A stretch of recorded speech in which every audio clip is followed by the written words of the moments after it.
5 বছরের ভালোবাসা কি তাহলে সবই মিথ্যে ছিল? আমার স্বামীকে আমার জীবনের থেকেও বেশি ভালোবাসতাম। আর আমার স্বামীর হয়তো কোনোদিনই মনে হয়নি আমার প্রতি কোনো ভালোবাসা ছিল, ছিল শুধু ভালো লাগা।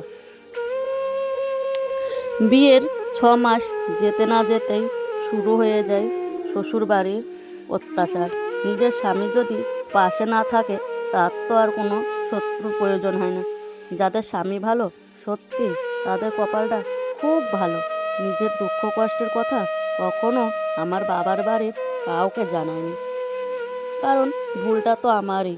তাই নিজের কষ্ট নিজে বুকে চেপে রেখে 2 ছেলের মুখপানে চেয়ে আজও এই কষ্ট সহ্য করে যাচ্ছি।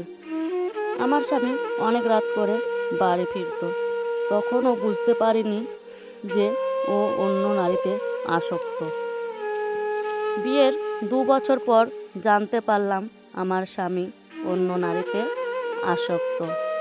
তার মিথ্যে লোক দেখানো ভালোবাসাতে আমি পাগল হয়েছিলাম।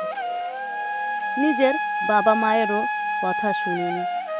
এখন প্রায় প্রতি রাতেই আমি খাবার না খেয়ে চোখের জল মুছতে মুছতে কখন যে ঘুমিয়ে পড়ি নিজেও জানি না।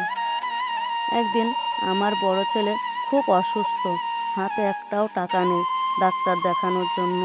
তারপর ঘরে গিয়ে দেখি আমার স্বামীর ওয়ালেটটা টেবিলের ওপর আছে। ওয়ালেটটা হাতে নিয়ে খুলে দেখি সেই মেয়েটির ছবি। এটা দেখার জন্য আমি কিন্তু মোটেও প্রস্তুত ছিলাম না। তারপর সব আমি মুখ বুজে সহ্য করেছি, কারণ কিছু বললেই তো অশান্তি হবে আর আমাকে মার খেতে হবে সেই ভয়তে। আমি 2টো ছেলেকে নিয়ে কষ্ট করে একবেলা খেয়ে আর একবেলা না খেয়ে দিন কাটাই। আর আমার স্বামী বিদেশে গিয়ে সেই মেয়েটিকে প্রায় টাকা পাঠাতো। তারপর আমার স্বামী সেই মেয়েটির বাড়িতে 5 রাত কাটিয়ে আসে। এইসব দেখার পরেও কিন্তু আমি চুপ করে সহ্য করে আছি। আর এইসব দেখতে দেখতে আমার যে কখন পায়ের তলা থেকে মাটিটা সরে গিয়েছে আমি নিজেও জানি না। বন্ধুরা, আমার ভিডিওগুলো তোমাদের যদি একটু ভালো লাগে তাহলে আমার পাশে থেকো আর আমার চ্যানেলটাকে সাবস্ক্রাইব করো।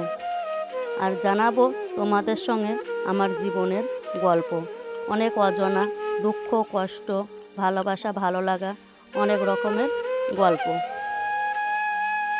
এইভাবেই আমার পাশে থেকে আমাকে সাপোর্ট করো। তোমাদের সাপোর্ট আর ভালোবাসা আমার একান্ত প্রয়োজন। ধন্যবাদ বন্ধুরা, এইভাবে আমার পাশে থাকার জন্য।